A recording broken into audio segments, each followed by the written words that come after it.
guys, Emily Alexandra Guglielmo here with All Talks of Life, which is a brand new podcast and YouTube channel that I've started. I am so excited about it. So if you haven't subscribed already, please go and subscribe. Follow me on Instagram, like it, tag it, post it, share it, so more people can know about All Talks of Life. It is a podcast and talk show that I've started where I interview people from all walks of life, different careers, industries, religions, you name it, different paths of life. We're talking to them. All walks of life, we're talking to them. All talks of life.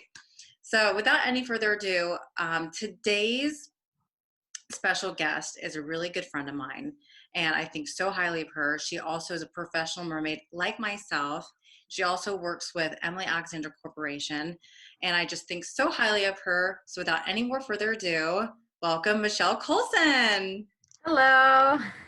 Hi. So you go by Michi, right?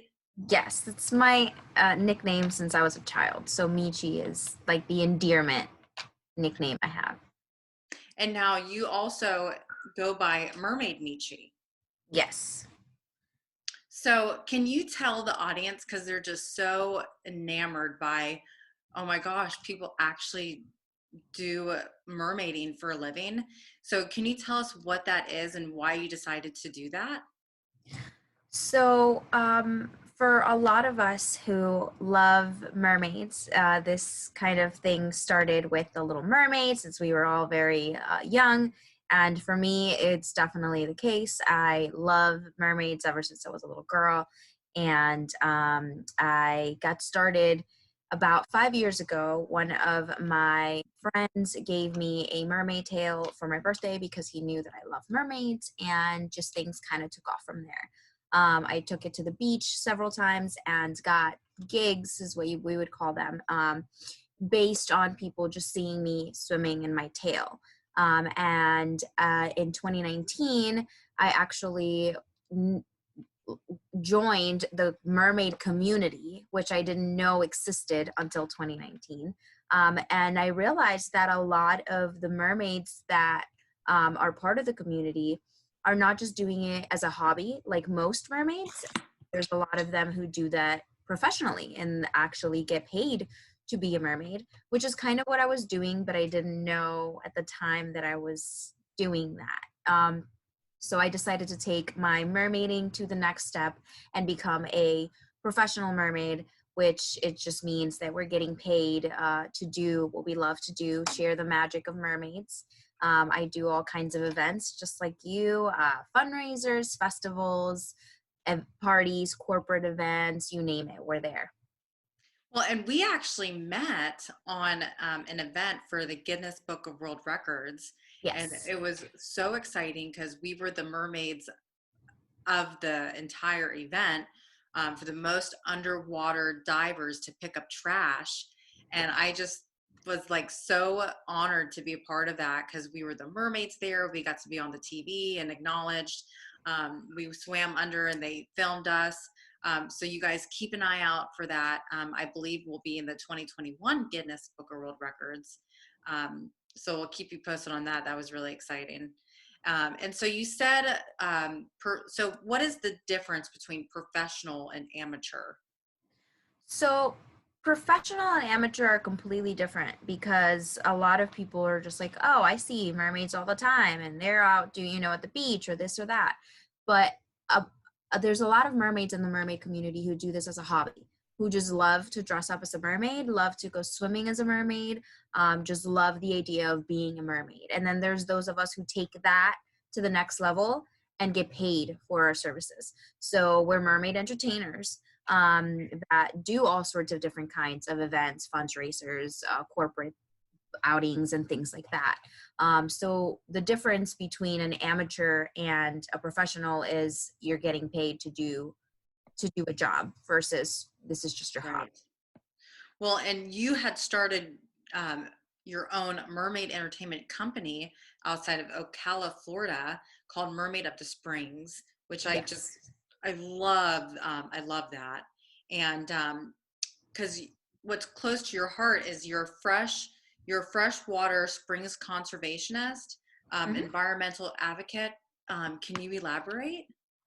So, as mermaids, obviously, we are champions for the water that we use, whether it be oceans, rivers, streams, and for me,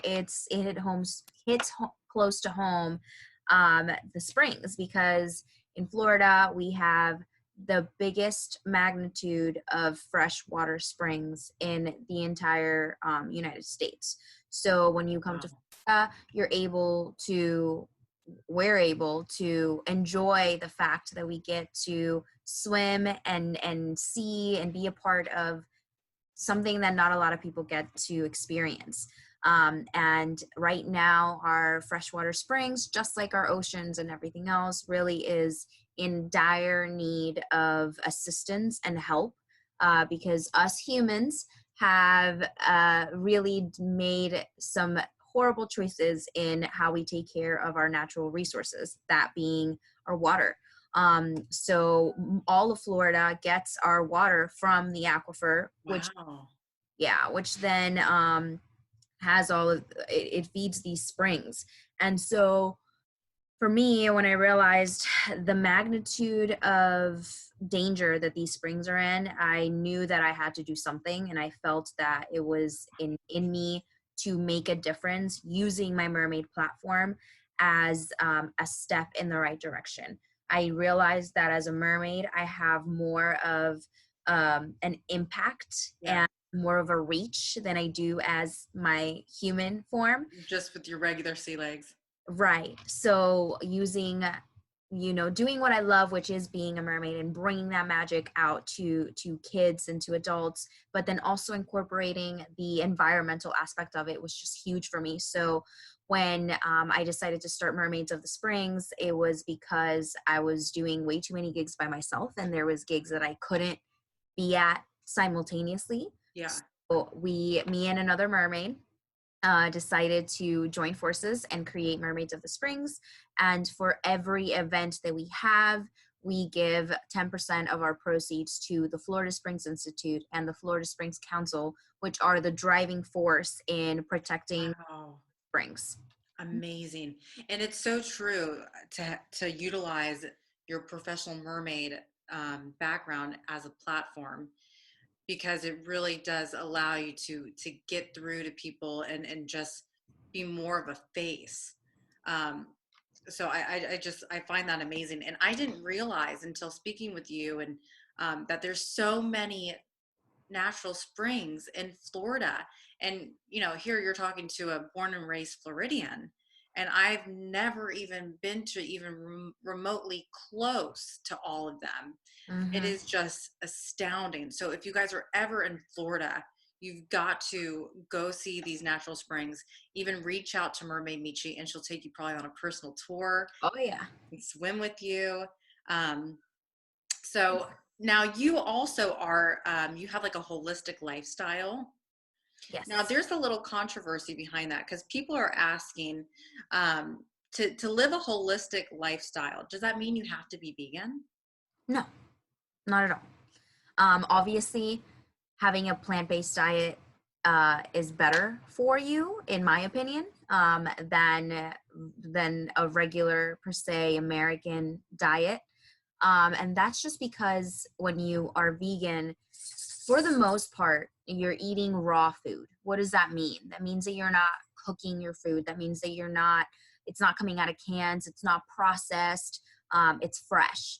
And so right now, most of what we eat is processed.